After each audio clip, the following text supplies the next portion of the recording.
Bum ba bum bum bum bum bum bum bum bum bum.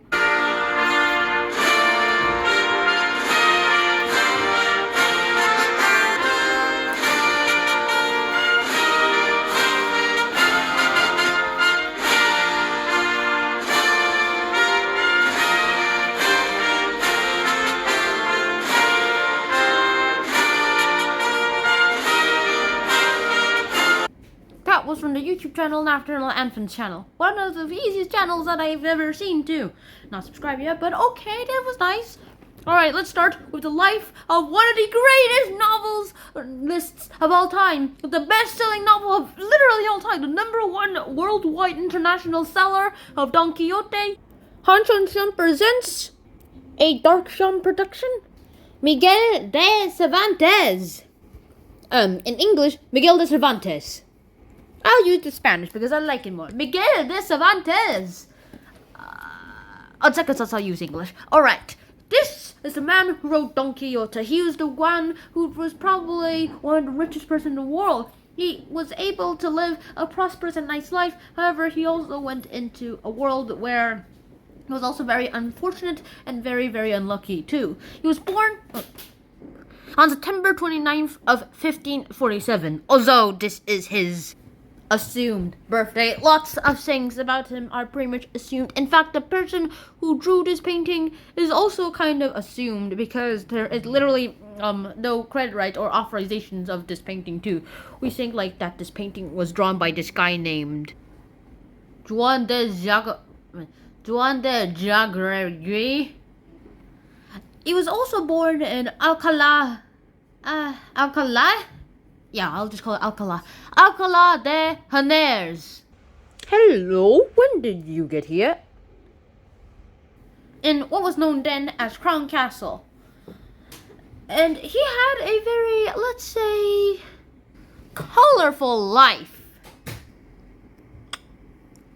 And now let's talk about his so-called pre-novel days. In his pre-novel days, the days before he actually started writing and doing all those stuff about writing and about novels, Don Quixote and all those random stuff of plays that he wrote, until 1569, which was when he was 22 years old, he was living peacefully in Spain. But then suddenly, in 1569, he was forced to leave Spain because of an issue that happened with him, and he was about to be arrested, and he was like, no, I do not want to be arrested. So he fled to Rome in Italy, which is right there.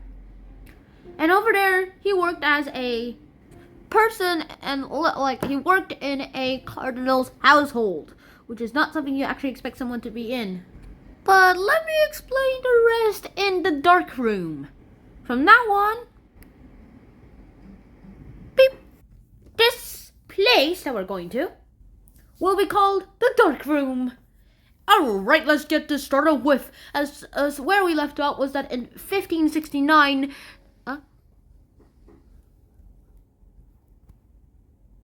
You saw nothing. In 1569, we just left off there with him being forced to leave Spain and moving to Rome and working in the cardinal's household. And then later, in 1570, he enlisted in the Spanish Armada. Well, no, not the Spanish Armada. He enlisted in the Spanish Navy infantry so that he could work for Spain again, and so that he will not be arrested, and so that he can go ahead and go in peace and do lots of things. And later, in a battle of called the Battle of Lepanto in October of 1571, until then he was served. He was badly wounded there. In fact, literally, there's some sources account that his left hand and left arm was shot. And that rendered it very, very useless. Ooh, that arm looks pretty bad. And the next thing you know, he's off to somewhere else, and he's not off duty though. But he served has served as a soldier since then until the year 1570. Oh, it's in black. 1575, and that's when, after returning from a battle, he was captured by Barbary pirates. Arg! And was sold in Algeria. Well, at least where modern day Algeria is. I'm more talking about that part. I'm more talking about like this part of Algeria too, because that is where all the juicy stuff is. And so he was spot somewhere on the coast around here. And afterwards, after there, he literally was kind of traced back to Spain.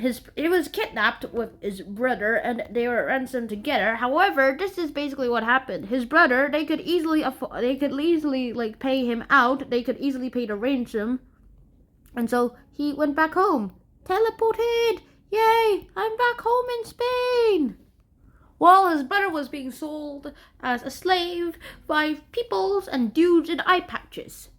He was left as a slave for 5 years until he stayed as a slave for 5 years until his family, with a lot of help from some organization which likes freeing ransoms.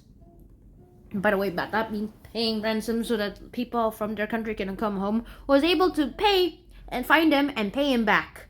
Buy him back. However, since then, he was basically a playwright, and he was a great writer in his own mind.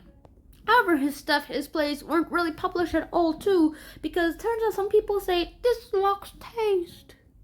And he stayed that way. He was pretty poor for so long until he published Don Quixote. And because of the publication of Don Quixote, he grew immensely rich, like super rich, because editions of it were being sold throughout the whole country, throughout nations. In fact, it was translated into so many different languages that I keep kind of lost track of them. And still today, it's the best sold novel ever. It's the novel that's been sold with the most many copies, and it should be, because it's the first modern novel.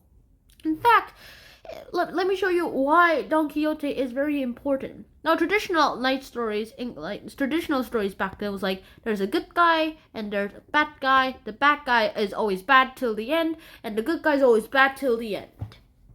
Basically, it says good is always good and bad is always bad, and good must always vanquish bad.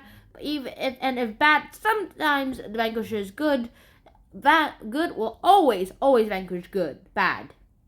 But here's the thing, Cervantes actually showed this story in this novel character development, where good people sometimes turned out to be bad than they already seemed to be, while bad people turned into good people while being reformed too. That's how character development worked, and he was the one who showed the world about character development, and that bad people can still turn into good people, and good people can still become bad people. There's no such thing as good and bad people. They're all one, with one in each of us.